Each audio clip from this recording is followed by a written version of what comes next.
Welcome to Farming for Health, where Farmer Lee Jones and I talk with leaders in food, farming, and health and wellness to spread knowledge and inspire a plant forward future, starting now.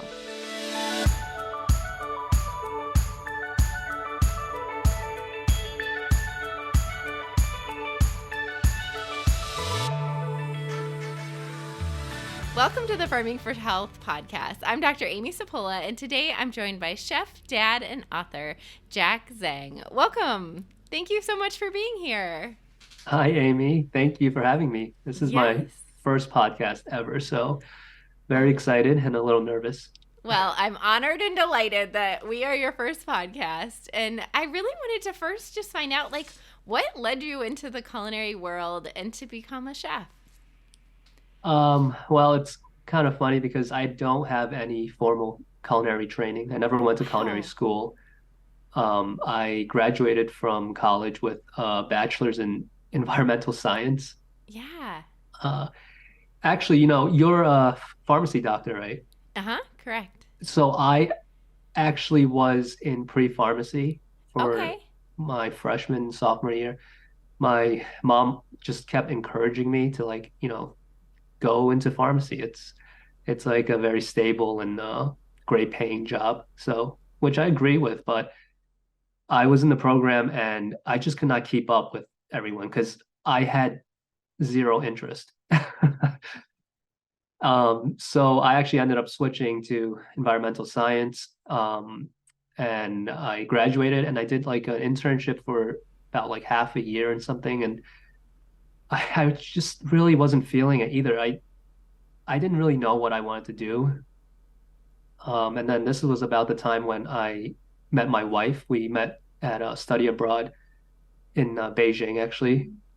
And, we started dating, and she was just really supportive of whatever I chose, like my passion was and stuff. And in college, I started kind of cooking for my roommates. And that's when I started to like really enjoy the art of cooking and just kind of went out of my way just to look up recipes, techniques, and stuff. And one day I was like, I think I'm gonna try to make this leap and just completely go a different direction from what my degree was. Of course, my mom wasn't very happy when I told her, like, I spent 4 years in college and I'm not even gonna use this degree at all. And she's like, "What are you gonna do?" I'm like, "I kind of want to be a cook, a chef." She's like, "Are you crazy? Like they don't make really a great living at all." And I mean, it is true. It's very hard in the industry to make a decent living as a cook or just in the culinary world. It's very difficult. But I just loved it so much, and my then girlfriend, now my wife, was really supportive, and her family's really supportive. I remember just like making different dishes all the time for them, cooking stuff for them and her. And then when I went back home, I'm originally from Brooklyn, New York. So whenever I went back home for to my family, I would cook for them. I would just always be cooking for people. I really loved that aspect of like preparing something and the creative side, and also just having people enjoy the food that I make. But I had no experience, so everything I was doing was just kind of what I, learned from a video or something. So I wanted to get more experience, get more techniques under my belt. So I I had no experience. I didn't want to go to culinary school because I didn't want to like be in more debt Right. after like a undergrad, and then just going to culinary school, just another like 2, 3 years. It's just crazy. So I decided, I'm just gonna jump in and get some experience from restaurants, different kitchens and stuff. So I remember just sending out um, just like my resume, which was not really anything. So, and just asking restaurants, I'm like, can I come in and, work and learn from you guys? I have no experience, but I'm a quick learner. I think I have a huge passion for this. At least, that's what I think. Um, and at some point I was like, I'll even work for free just so I can get experience. So I did end up working for free for like a couple places initially, and then eventually I got like a job at a seafood restaurant. I'm from Buffalo, New York, from so it was like a pretty upscale seafood restaurant. Um, in Buffalo, there's not really that many fine dining upscale places. So this place, it's closed now, but this place was pretty like upscale and fancy. They had like fresh oysters. The chef was a really young guy. He was probably like 22 or 23 at the time. And he's like one of the probably the best chefs. I haven't kept in touch with him, but just throughout my career, I think he's one of the most passionate people I've met because he was putting in like 12, 13 hours a day at least and just running the whole thing. And he was straight out of culinary school. So I worked there for my first year, my career. I worked there and I learned a lot from that chef. His name was Brett. He just knew so much. It was just really crazy to be like, this he was actually younger than me when I started, about like a year younger than me. So just like seeing this really young guy just know so much in and out of the kitchen was really motivating, and he taught me a lot that I feel like looking back, I'm still glad that I didn't go to culinary school.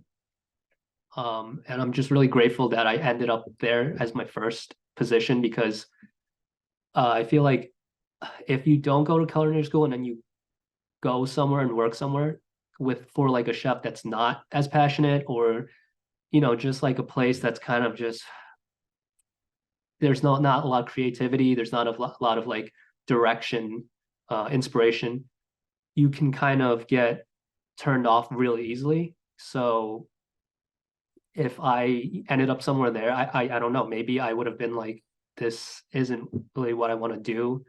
The people here don't seem very, happy or passionate. Maybe I'll just go back to what my degree was. So I'm really grateful I started there because even though it's like it was really hard work, and I remember just cleaning the fryers because I was doing the salad prep and the I was doing like the fryer station, and every night we would have to clean the fryers. Um, and it's just not a fun job. You got to like empty it, scrub it down, and just that took like an hour and a half. And I remember very clearly, like just while I'm scrubbing the fryers, I'm just thinking like, is this really what I want to do with my life? Like making like minimum wage and just cleaning fryers and just like because I was just starting off and there's a lot of things I wasn't experienced enough to like do. So that's understandable. But I just wanted to jump in and learn everything. Um, but yeah, that's how I got started. And then my chef there actually left. I honestly I think he got a little burned out because it was really tough. Like just watching him be in charge of the whole kitchen, and we didn't have like a huge staff, but it was a really big establishment, and he was very meticulous and stuff. And yeah, he was like very definitely a big inspiration from for my career. So after that, I went to a catering place and I cooked like large volume meals. So I kind of learned how to use equipment that's like meant to be cooking for like hundreds of people. So we would do like offsite catering and sometime on-site catering. Um, and I learned a lot there. I feel like everywhere I go, I kind of picked up new skills. Um, like the first place I went, obviously, it was a little more fine dining kind of vibe. And then I went to this catering place. I kind of learned how to cook larger batches of food and how to like keep food as fresh as you can keep it. Because like we kind of like had to transfer it off site. So we had to have these like hot boxes and stuff. So you learn about like temperature control, you learn about like, the food danger zone. Um, and all this stuff you kind of I think you learned in culinary school, but for me, I'm really glad I learned it on the job because it kind of like helped me apply it and remember it more. Because, I wasn't really ever a great student. I just, when I went to school, I feel like I would learn something and then just kind of forget it. So, because like thinking back, I really don't know what I learned in school all those years. So yeah, after a catering job, I got a position cooking for an NFL team, Oh, wow. the Buffalo Bills. So I was doing like the lunches for the players, and then the dinner for the coaches, the dinners for the coaches, and the dinners were definitely more fun for me because I had more freedom to kind of like, okay, I can get like different ingredients in and then make kind of whatever I wanted to make. Because luckily, whatever I made, the coaches really enjoyed. Um, and that's one of the most like memorable moments in my career is during that position when I remember I made a dinner service and I made like this crispy pork belly dish, and one of the offensive coordinator at the time, Brian Dable, he just loved it so much. He like invited me to come sit with the head coach and just chat with them. And he was like, "This is like one of the best things I've ever eaten." And just like hearing that, and knowing where like how I started off and stuff, and just getting to that point was just reassuring that like need to do it. Instead of like kind of doing a job where I'm just like clocking in and out. Yeah, so then after COVID hit, I was still working there, but then I actually took about a year away from the culinary field just because like COVID, when you're working in kitchens, you're forced to be so close to everyone. And at this time is when my wife was pregnant with Levi, and I just didn't want to risk it. So I kind of took a year off and I did something else. I worked at a dental place. It's just Oh, really random. wow. Yeah. Yeah. And then after COVID kind of died down and stuff, I was like, I really want to get back, you know, cooking and stuff. So I, sent out my resume and I got a job at a brick oven pizzeria. Hmm. No, it's not really a pizzeria. It's like a brick oven, kind of like a bar and restaurant. But they focus on pizza, like Neapolitan style pizza. So I worked there for about a year, and the head chef there, he wasn't really like taking his job very seriously, and the boss and the sous chef really saw that like I was really motivated and really loved food, because everywhere I worked, I would just anytime I had any free time or downtime, I would try to just make family meals or like little snacks for the staff, Yeah. because I just love to experiment and cook, and I just felt like I had that freedom at this place I was working. They would love everything I made for them on the side. So I got to experiment a lot with different things and just feed the staff, which was something that I always liked to do in every job that I had. Um, so I got promoted to head chef Oh, wow. at the pizza place, and this it's a hydraulic hearth. This place, it's in Larkinville in Buffalo, and the everyone there, it was a great staff. The owner was amazing, very very generous owner, very like, because like in the culinary world, in restaurant world, it's tough as an owner, as a chef, it's very tough because you're just like kind of skating on like these thin margins all the time. So it's very tough to own a restaurant or to run a restaurant. So I'm really grateful for having him as my boss and just having the coworkers I had. They were all amazing people. Um, and I learned a lot about pizza there. I learned everything I know about pizza. I learned from my sous chef who was like a pizza expert. Man, we made amazing pizza there. We made the dough every day from scratch. We stretched the dough, and then we had this amazing brick oven that had a rotating stone wheel. Like I've never seen one of those before. It's just amazing. No. So you don't even have to like shift the pizza around. You just put it in and it takes about a minute and you can cook the pizza from like, from raw, just 1 minute. It takes I think we've done like 300 something pizzas a night by one Wow. point. I think that was like a record, yeah. So yeah, I worked there for a year as head chef, and then that's when I started doing these little videos. So I think I remember like during the Christmas break, I went back to New York City, and a few of my close friends were like, you should post TikTok videos of you cooking. And I'm like, I guess because I never really been a social media person. Before this, I had probably zero social media presence. But I'm like, okay, you know what? I'll give it a try.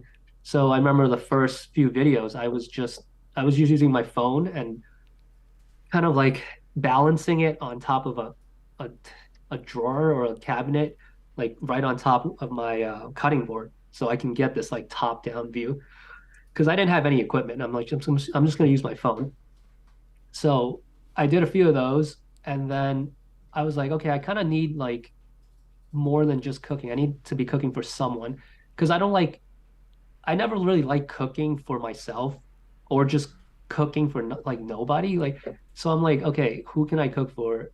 I guess I'll cook for my, 2-year-old son at the Oh, time. I love that. Yeah, so that's when I started this whole thing where I kind of like film him. Like I ask him like, hey Levi, what do you want to eat? And then obviously, so a lot of people obviously ask like, are you telling him what to say and stuff? Like, yes, of course I'm telling him what to say, right? He's not just thinking up of these random foods I and did saying wonder it. that because I was like, how does he know? Like, I saw he just asked for pork belly, and I was like, Yeah. wow. That's I mean, awesome. once I like talk to him about all these foods, he does remember them. But Yeah. initially, for me to prepare and stuff, I have to kind of tell him. So the whole process, I'm gonna kind of uncover now if people don't know. Yeah. Like I make the food first, and then I like ask him, and I tell him like, oh, this is what you're gonna eat. So before I make it, I kind of hype him up and like, just talk to him about it because to get him excited about it, right? Instead of just Mm-hmm. like giving him this random thing. So like a day or two before I decide what I want to make for him that day, I'll tell him like if it was a pork belly or something, I'll be like, oh, in a couple of days, I'm going to be making you like a roasted pork belly dish, and it's going to have, a beet puree or something on it, and then he'll ask like, oh, what is that? And I'm like, and I'll explain it in further detail, like, oh, pork belly comes from a pig, like Yeah. it's used to make bacon. It's really delicious. It's one of my favorite cuts of meat and stuff. So yeah, I'll always talk to him about the food and get him kind of excited and just kind of describe to him like what to expect, like the flavors and the textures. So yeah, I made my first few videos, I think like maybe February of this year. Wow. And then, at first they were doing okay, a few hundred views and stuff. And, at the time I was like, wow, look, there's like a few hundred people watching these videos. Cause I didn't really know like what good numbers are or whatever from like TikTok, or I didn't even have Instagram back then. It was just TikTok. And then I remember, I think the first, uh, big video was, I think I made him like this. I cut like a watermelon into like a big cube, and then I kind of put coated it with like hemp seeds, like hemp heart seeds. Cool. And then I made like a little quick arugula, goat cheese, and strawberry salad, and I put the big cube on top, watermelon cube on top, and that one got like, a few 100,000 views, and then that's when I was like, oh wow, like this is crazy. I remember telling people at work, and they're like, wow, you could really blow up, and you could do this for a living. I'm like, no, there's no way. This is just like a one and done kind of thing.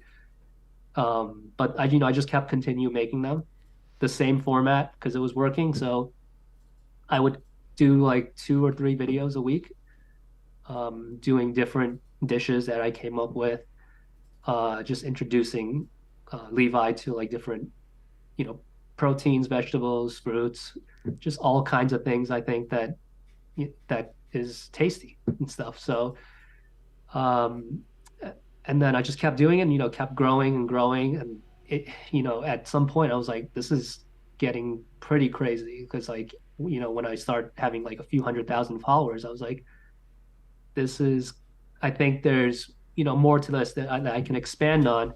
So I talked with my wife and we agreed like, let's kind of put more energy into this and let's work on a cookbook. And then, also kind of like tell people our journey and our experience with like cultivating, Levi's palate, which actually that's how my wife came up with the cookbook name. It's Cultivating a Curious Palate, it just sounds really good. I think um, it sounds like eloquent, and kind of conveys the message really well of what we're trying to Yeah. do too.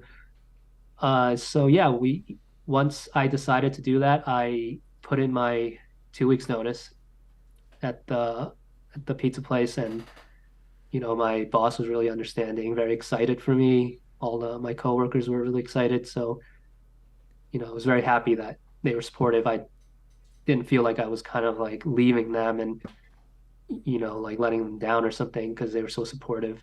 Um, so after I left, I continued doing the videos. I think I left in around May or April or May. And then my wife and I just got to work and we just started writing this cookbook. I would do recipe testing.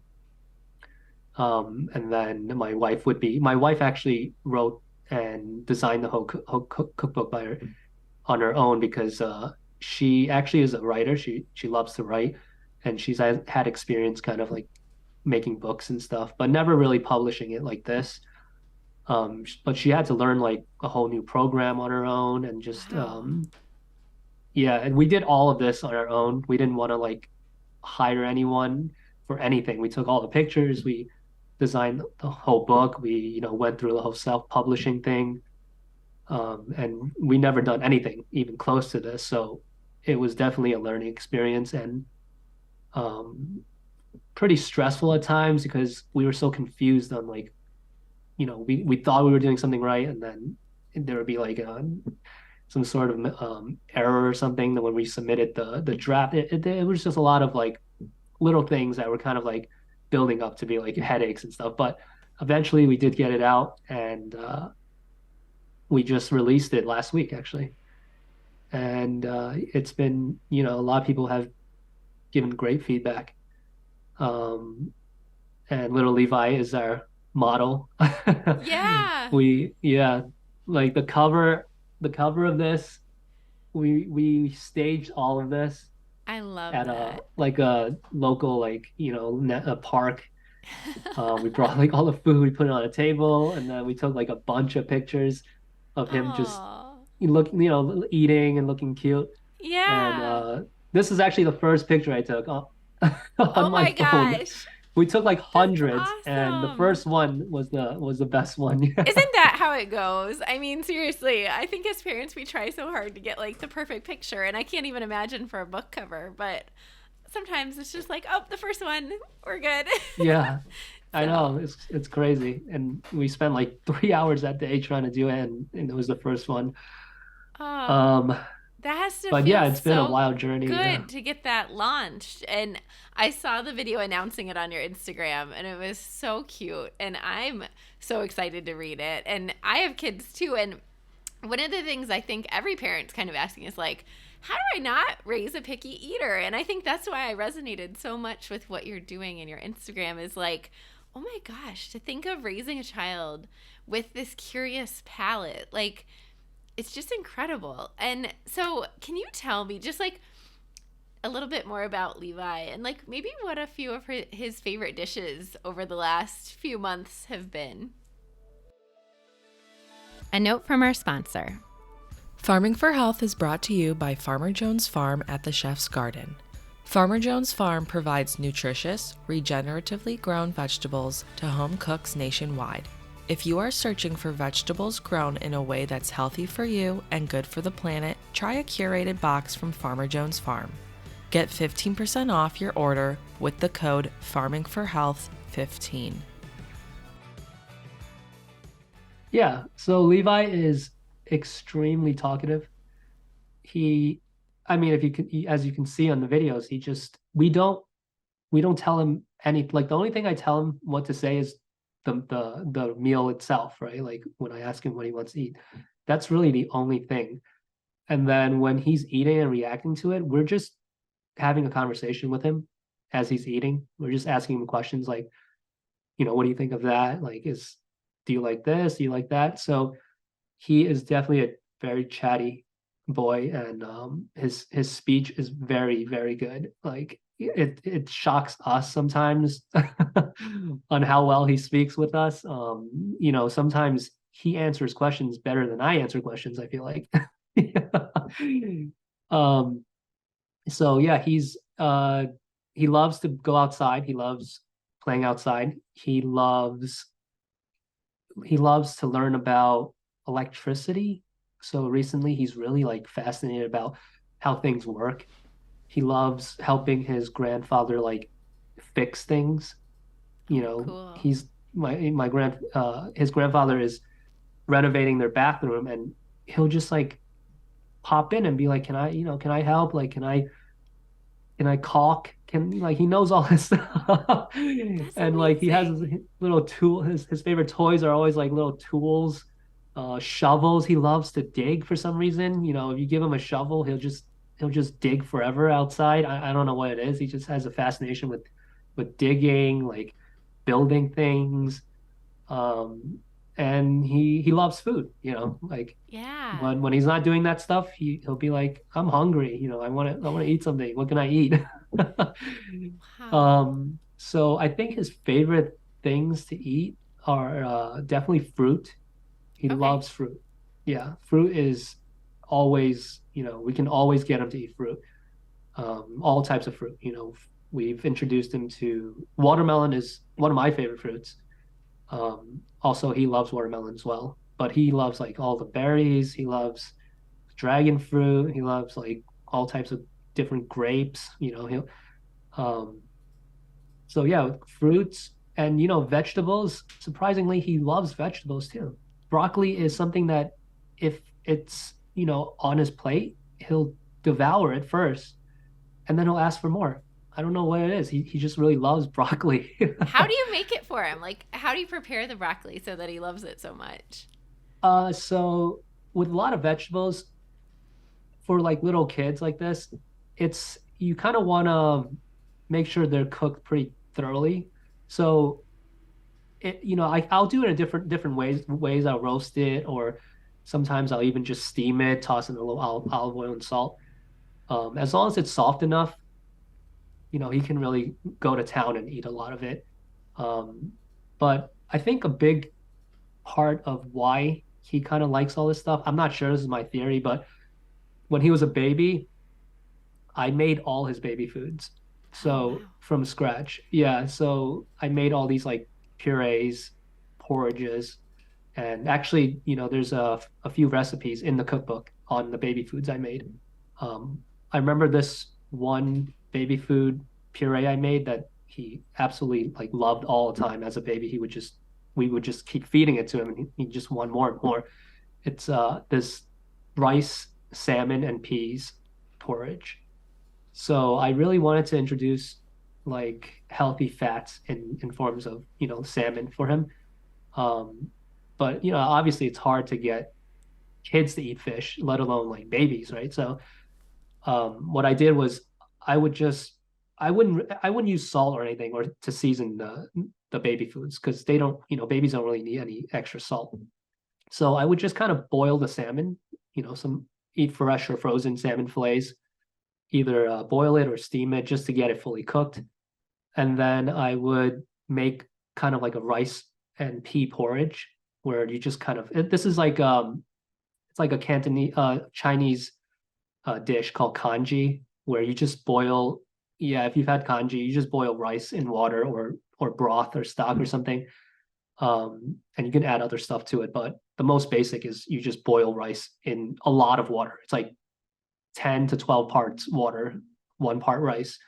And if you just keep cooking it and boiling it, it'll turn to this like really thick kind of porridge thing. So I would do that, add the peas in, and then I would break up the salmon, the cooked salmon with my fingers and my hands, because this way you can really feel for any bones that you might have like not seen or something, just to be safe, right? So I would break it up, shred it up, put it into the rice and peas porridge, and then I'll take like a immersion blender, a stick blender, and just blend it all up, and that's it. And then we would have this amount of baby food kept in the fridge for him for a few days, and then we would kind of alternate with different types of baby foods. But that was one of the ones that he really loved. And I made other stuff like lentils and stuff, and quinoa, couscous, and just kind of like introducing different textures and different flavors. Because I think as a baby, if all you're eating is like the store bought like spinach or carrot purees, um, I don't think they're like bad, and but if that's the only texture they're having, and then everything else they're having is just like milk or liquids, then they're not really introduced to how other things can feel on their tongue and in their mouth. Um, because like even if it's like a slight difference, because the texture of like a rice porridge, it might be like, oh, it's kind of the same as like other mashed up stuff. But if you really think about it and really kind of taste it, every single thing has very specific texture to it. And I think for kids as they're growing up, I think I read something about textural experiences for kids is like a really kind of eye-opening thing for them, like to learn and to kind of like advance in how they perceive things. So, but most people think about that as just hands-on, like with your hands or like parts of your body, but you can feel a bunch of different textures in your mouth, right? Because when you eat food, I think most food texture is a way bigger component than flavor, even flavor or like taste, right?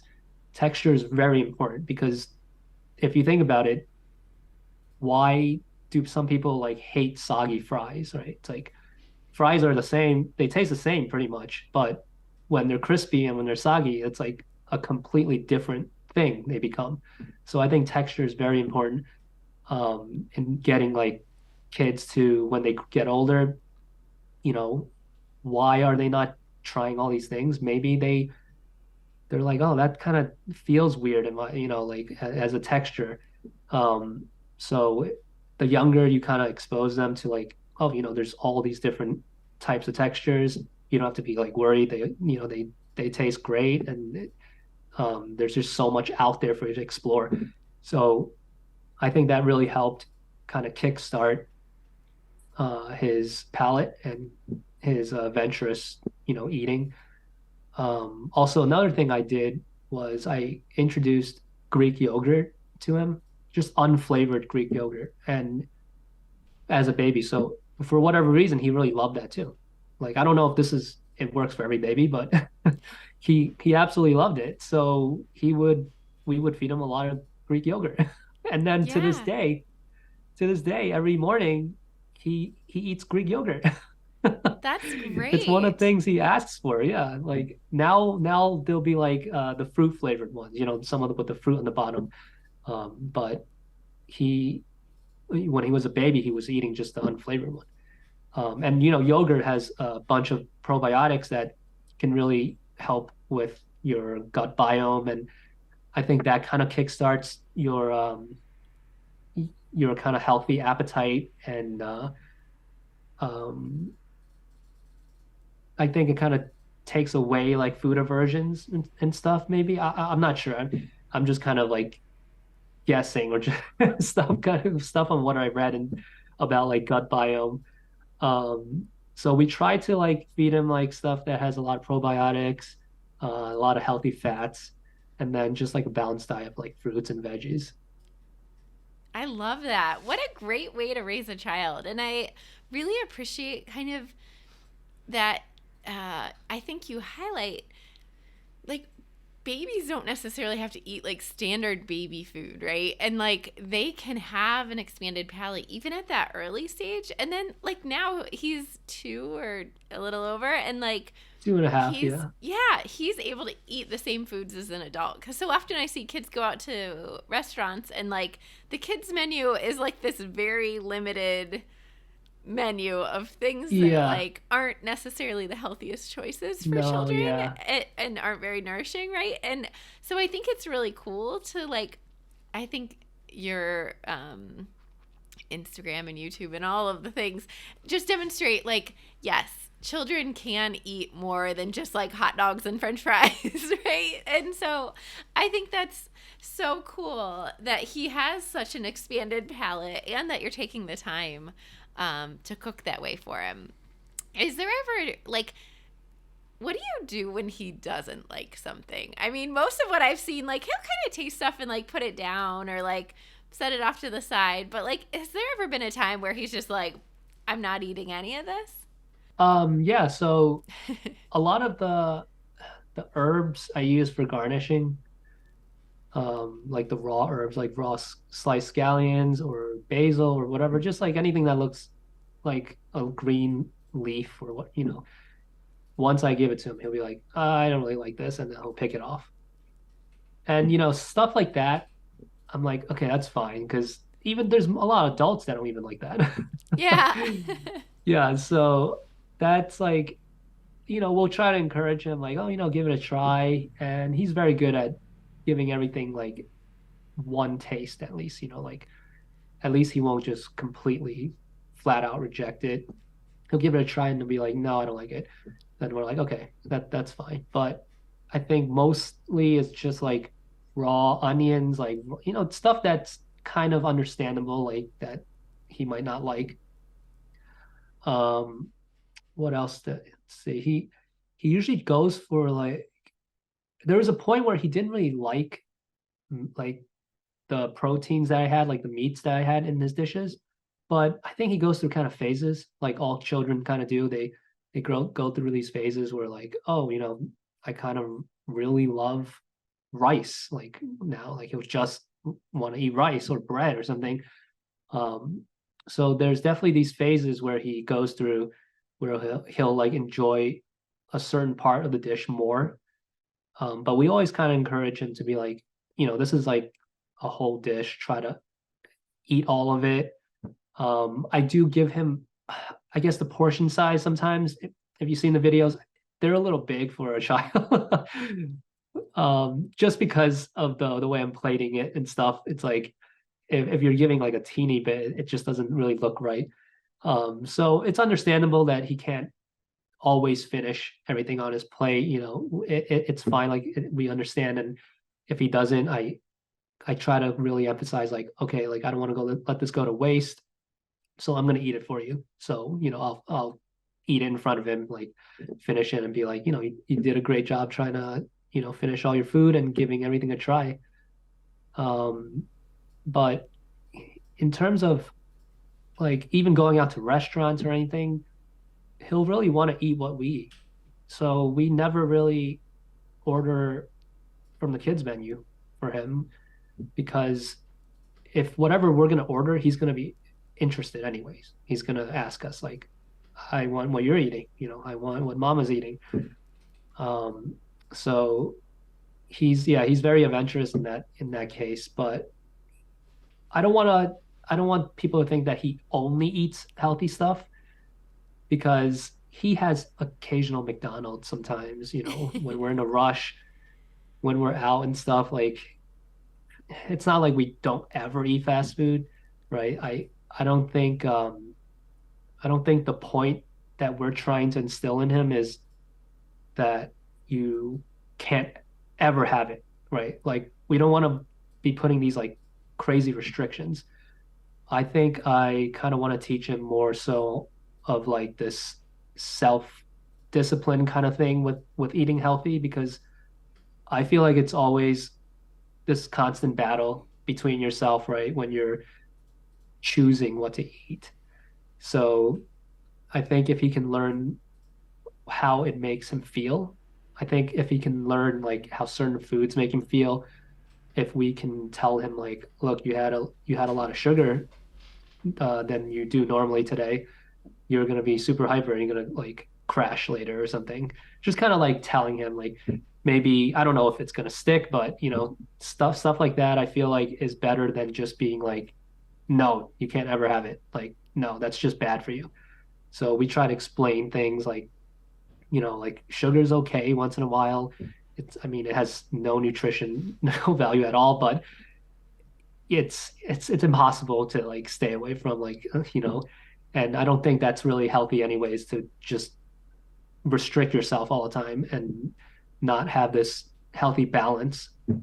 I agree Because with you. when he's I think there's something to pleasure and teaching kids to enjoy their food. Like there's yeah, that pleasure aspect and like the fun and the creativity, but also like savoring your food and finding pleasure in it and then like listening to your body's feedback like you were saying. And I think that comes even with how full you are. Like not being forced to finish your plate, I think is really important for kids that they can like trust, like they're born with body wisdom, right? Like they're born knowing like how much or how little to eat and kind of like gravitating towards the foods that their body needs. And so I think it's really cool to just like allow him to experience that, but to also be realistic that like you said, it's not like, oh my gosh, I'm only going to raise him with the most pristine, like adventurous palate and like processed food will never touch his lips, Like I think that there is yeah, the reality of like he's probably going to go to a birthday party someday. You yeah, guys are probably exactly, going to be short on time. Like, exactly, yeah, and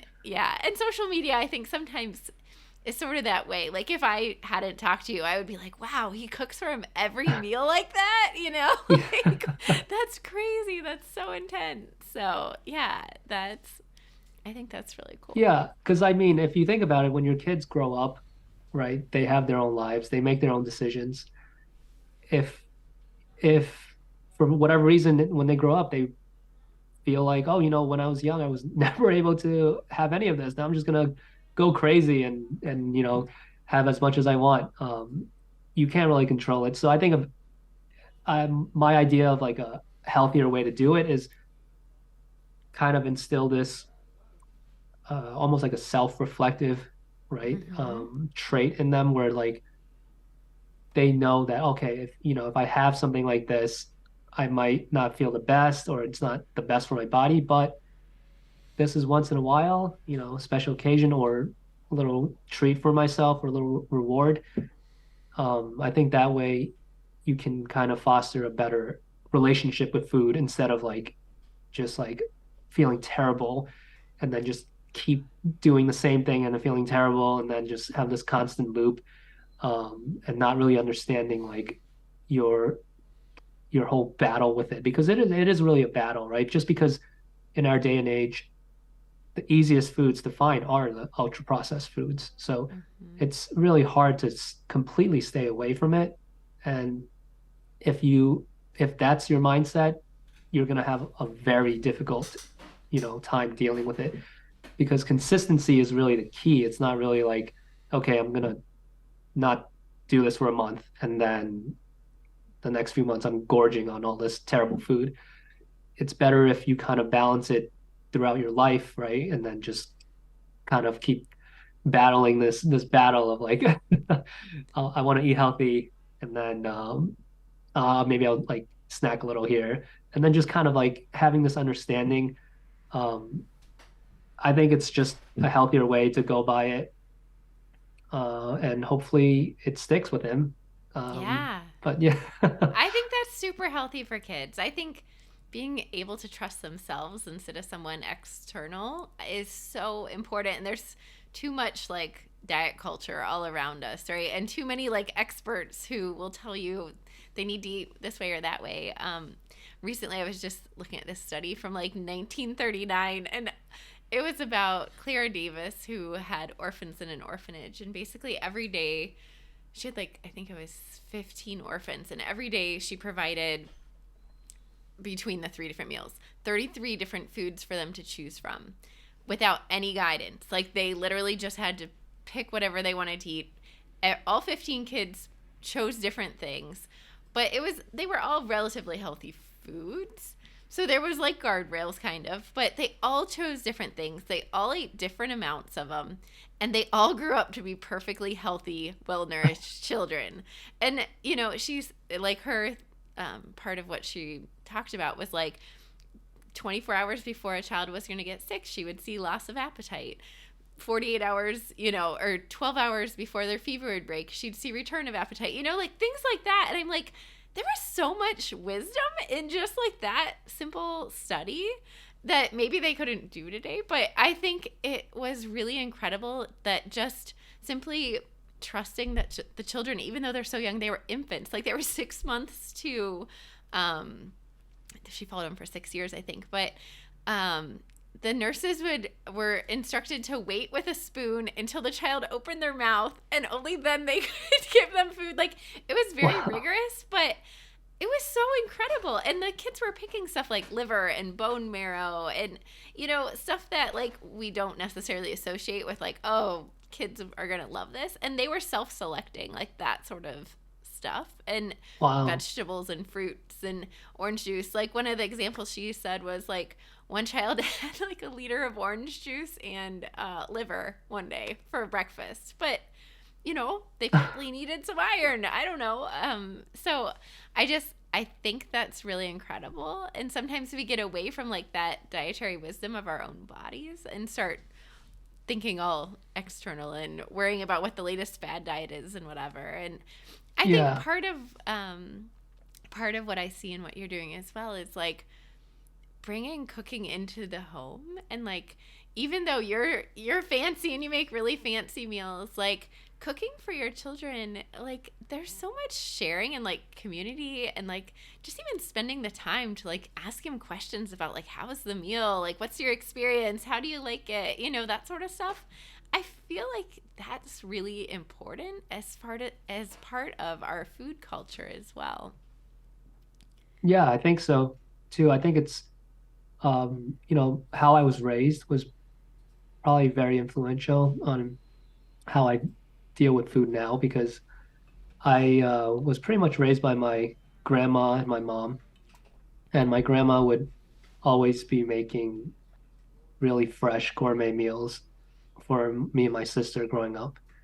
And I remember she would always ask me like, what do you want to eat? So that's kind of almost transferred into what I'm doing with Levi now. So yeah. And back in the day when I was like a teenager, I was like how all teenagers are, very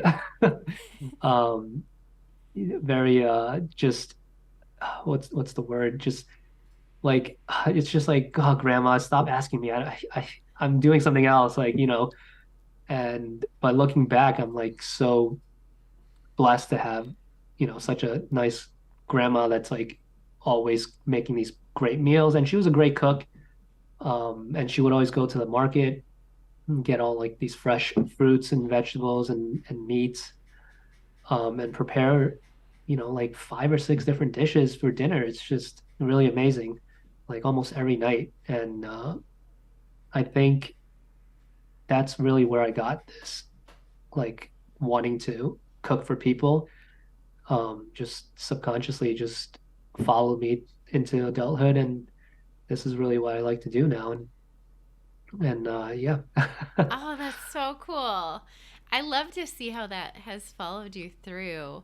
When we talk about vegetables, and I know you mentioned Levi likes broccoli, what's one of his like favorite like vegetable forward meals that you've made?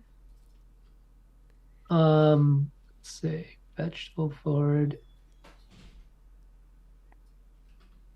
Oh, I made so I made the ratatouille dish from Pixar, Oh, from the cool. movie. Yeah. Yeah, that was one of my videos. And yeah, he loved it. He loved it. It's all, I think it's pretty much vegan. I don't think there's anything. Yeah, I think it's vegan. And he loved the bright colors. I think that's another thing. If you can get your food to look really like bright and colorful, the young kids will really kind of be interested, um, and not through food coloring, obviously, right? If you can find like like That's important. Yes, yeah, like exactly. colors in nature, right? Because food coloring usually isn't the colors aren't actually like natural, right? Pigments. So if you can find, different fruits and just make like a little fruit platter filled with different colors, I think kids are more excited to try it and stuff. I'm actually gonna do a my next video probably in a week or so. I'm gonna make a tofu dish. It's a Japanese tofu dish called agedashi tofu, which is just like cubed tofu, and you coat it in cornstarch or potato starch. Then you kind of like lightly fry it on each side, and then it there's a sauce that you make that's like soy sauce, mirin, which is like a sweet cooking wine, and then dashi, which is a Japanese fish broth. But if you want to keep it completely vegan, you can, use like a shiitake mushroom broth or something. And then that gets cooked together, and then it's poured onto the tofu. And it's when I'm making these dishes, I try to because just that isn't really enough to make it look interesting enough. So I start thinking about like, oh, what other stuff can I add to it?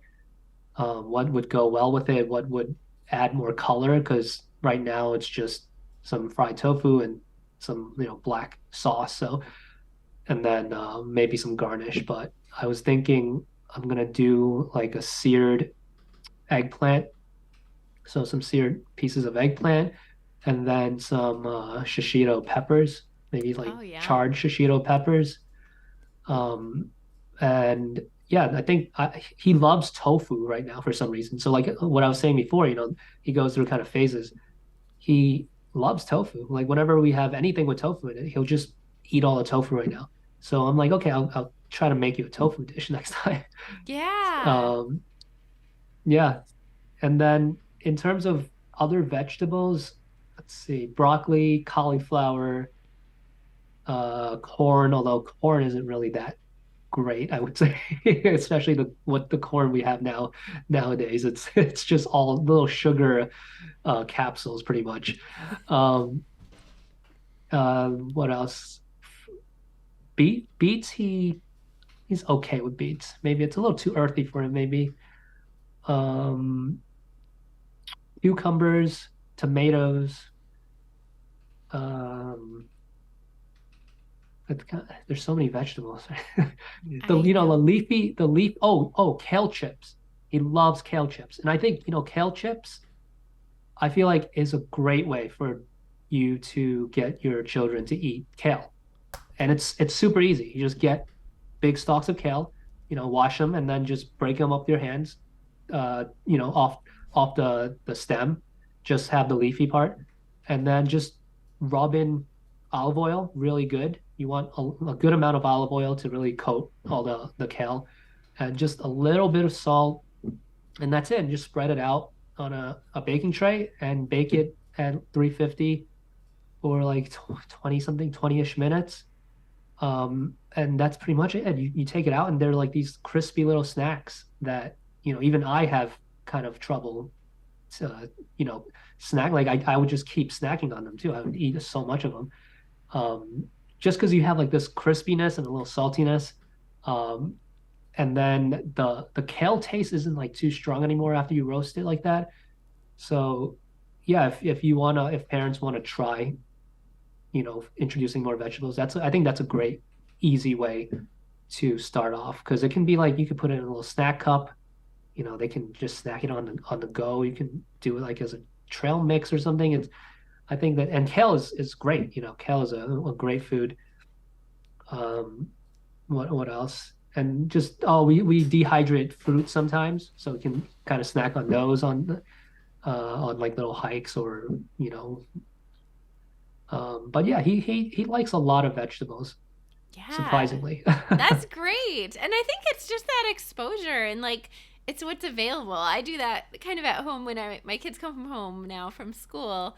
on the counter we have like cherry tomatoes, and right now cucamelons are in, so we'll have some cucamelons, and Oh, like those are very cute. Yeah. yeah, and some grapes, and maybe some berries, but like it's kind of what's available. Like they're gonna eat, if they're hungry, they're gonna eat what's around. And so I think that's kind of one of the tricks, I guess, if there's tricks to getting kids to eat vegetables. Do you have any other tricks or tips around just in general, like that you've kind of learned over the time you've been doing this, of expanding his palate, like ways to get him to really like try things or enjoy things a little bit more? I guess one thing I picked up on you saying is seasoning and like using salt. I feel like sometimes people are a little bit afraid to use salt, but using some salt with your vegetables can add a lot of flavor, especially with your home salt shaker. It's not like as much salt as processed food, right? And so, can you speak to that? A message from our sponsor. Farmer Jones Farm provides nutritious, regeneratively grown vegetables to home cooks nationwide. We seek to provide our community with vegetables grown in a way that's healthy for you and good for the planet. To learn more about Farmer Jones Farm, visit farmerjonesfarm.com. Yeah. So as a baby, obviously they don't need any extra salt, but as a toddler, it's okay if they're getting a little bit of salt. I mean, if you really look at the nutritional facts on like processed foods, there's a ton of sodium in all of them. Even stuff that you would never think that they add salt to, there's a ton of sodium. So I don't think you have to be worried if you're making your own meals at home, like of over salting or like giving your kids way too much salt, because if you're eating processed foods, you're getting way too much sodium anyways. So a little bit of salt is not gonna really hurt. And if there's other ways to add salt, like a salty taste too. You don't have to add straight up salt. There's other seasonings. Like he really loves. So I kind of like soft, medium-ish boil eggs for him, and he loves dipping them in like soy sauce. Now soy sauce is really salty, so what I'll do is I'll kind of dilute it. One part water, one part soy sauce, and he doesn't really know the difference, and he doesn't really complain anyway. So, but that's something that he loves. He'll ask for soy sauce eggs, and all I do is just boil some eggs and peel them, and then he'll take the whole egg. I'll have a little dish of diluted soy sauce, and he'll just dip it and eat the whole egg. That's That's awesome. What a great yeah, idea. and that's something I kind of grew up eating. Maybe not like boiled egg, but I remember growing up, I would have like fried eggs with a little soy sauce. That's just from my background. Like Chinese cuisine uses a ton of soy sauce, obviously. Um, but yeah, and then also I think being very enthusiastic, overly enthusiastic about the food you're about to eat or about to make, or even kind of involving your kids in the cooking process. I think that helps a lot as well, because they kind of they like to do things. They like to discover things, learn new things, and they like to do things with their parents. So no matter what you're doing, if you can make it interesting, if you can kind of like make it seem like it's way more exciting than it actually is, then they naturally will be more interested. I mean, they're kids, right? They don't really have too much understanding of the world. So like if you make something up to be something way grander than it is, way bigger than it is, then they're gonna take your word for it and they're gonna really gravitate towards that. So if that's what I kind of do with Levi, like I say, I'm gonna make this for you. It's so good. This is one of the best things I've ever had. Or, just kind of like hype it up, and when maybe even when you're eating it with him, just be like, "Oh, this is so good! I can't believe we made this together." Or like, did you have fun doing this? Kind of like make food and cooking into like an activity in it of itself. Kind of like um, kind of teaching as you're learn. That's what like I think our motto is kind of learning through food, right? Because there's so much you can learn through food. Food is really everything. I mean, at least for me, I really think food is so Yeah. important in life. It pretty much whatever, whatever you're eating, it's gonna affect how you behave, how, you feel, how everything. So, um, I do kind of want to foster this like healthy understanding of food. And I think those tips are a good idea to and pretty easy to implement. Um, yeah. Yeah, and I love being excited like as the parents and kind of hyping it up a little, but I think that kind of teaches them like that, like kind of passes on your love of food and like your enthusiasm, and if they don't see you being picky, right? That I think helps, just like you're saying, to like get them super excited about it. So, when Levi grows up, and it sounds like maybe you're already doing this, do you plan to have him joining you more in the kitchen, like on the preparation phase, or is he already there with you? Definitely going to, yeah, when he grows up, definitely going to plan on having him join more. Right now, I kind of let him do things, obviously, that's not involved with fire, like if I'm cooking something hot, obviously, and then cutting, I got him like these little kid-friendly knives.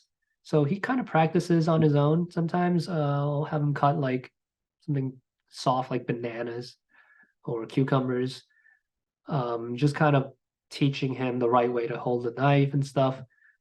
But when he's older and he has more of his motor skills, and just when I'm a little more, like comfortable with him helping out with these other things, then definitely, yeah, I would. I mean, he has to have the interest. If he really for some reason just doesn't like cooking, then I can't really do anything about that. So then I'll just be his personal chef forever, whatever. So,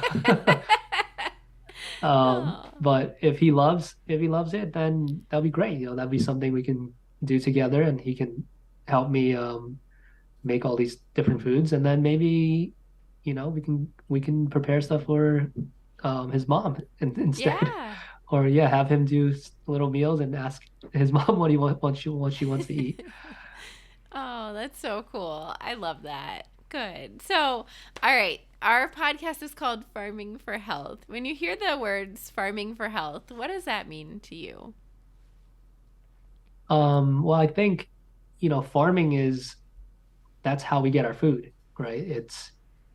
I think nowadays a lot of people have this disconnect with food. It's like they think they get their food from a supermarket, like Right. because everything in a supermarket that's been processed came from something that was grown on a farm. It's like we're not making our food in a lab. It's or in a factory. It's the raw ingredients came from something that grew on a farm.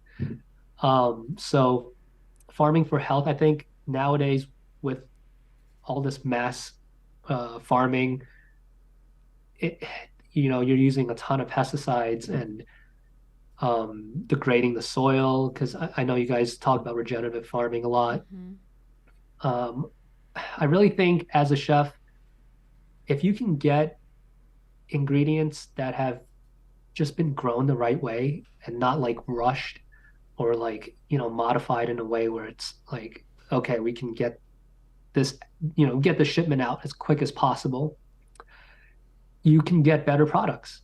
And as a chef, you're looking for these ingredients that taste amazing. And usually, when they taste amazing, they are pretty healthy for you because they're grown the right way, right? Because when you have these, like sometimes, like it's kind of sad, like when you go to a supermarket and you grab like a tomato, they're like 90% water. They're just like so watery. There's like no taste to them. And then Right. even when you grow your own tomato at home, you don't have to go do anything fancy. Like just get some seeds and grow in a pot or like, in a small patch of dirt. And then you eat those tomatoes and they're like so much more flavorful. So I think the farming for health is more so than just for health, right? You can have like amazing tasting foods, and be healthy at the same time. And I think they're actually very interconnected. So I do hope like, we kind of go into a future where people understand that more, and there's more regenerative farms popping up, and even, people doing a little farming on their own, like a little urban farming, Mhm. or, just growing a little plant on their table. Yeah, I'm a terrible gardener. My wife is the person who grows stuff. I don't know how to grow anything, but I do appreciate the process because it's not easy. It's hard work, especially when you're growing on a big farm, like a big scale farm. It's like it's a lot of work. Yeah. Well, you guys seem to complement each other well. If she can grow it, you can cook it. That Yes, works well. that's our That's dream, like in the future to have our own like little farm where we can, or a greenhouse or something, and just grow, mostly our own vegetables so I can use to cook stuff for Levi. That would be amazing. Yeah. Yeah. Oh, that's so awesome. That's a beautiful dream. And I love your answer. And I think it is true that flavor and, like, again, the pleasure of food comes right along with the nutrition. When it is grown right and, like, in really, like, good, healthy soil, and it's a beautiful, like, vegetable or fruit picked at peak ripeness, like, that's a whole different experience than what you often find in the grocery store that was picked weeks ago and shipped a long time and sits on the shelf. So, yeah, totally. So, all right. So, any last thoughts you wanted to leave our audience with today? No, I just want to say like how grateful we are for all the fans, all the, kind words and the support that we've had these few months. I mean, it's crazy to think that it's only been like 5, 6 months since I started all of this. Um, and it's just been amazing, like I get to do what I love. I love food. I love to cook, and I get to do it for my son who I love. So Yeah. so it's just yeah, thank you to everyone for your support. And um if you haven't already, grab a copy of our book. It's on Amazon, Cultivating a Curious Palate. Um we have the paperback and ebook version available. And yeah, there's recipes on baby foods, and then we kind of have 3 categories of difficulties that you can experiment with. I try to introduce like some more unique ingredients, but yeah, that's pretty much it. Thank you so much for having Yes. me on your podcast. This is my first one. I think it went kind of okay. Yeah, I think you did great. And again, it was such a pleasure having you on. So, where can our listeners find you online? So we're on Instagram, Cooking for Levi, and TikTok, Cooking for Levi. We also have a Facebook page, Cooking for Levi. Thank you so much for being on. I can absolutely see your passion for cooking and your son and your family. And it's just so fun. I'm honored again that this is your first interview, and it's so fun to talk with you. I can't wait to get the book, and hopefully everyone will check it out. Thank you so much, Amy. Thank you. Thank you for listening to Farming for Health. We hope that you enjoyed this episode. Connect with Farmer Lee Jones and I on Instagram and Facebook.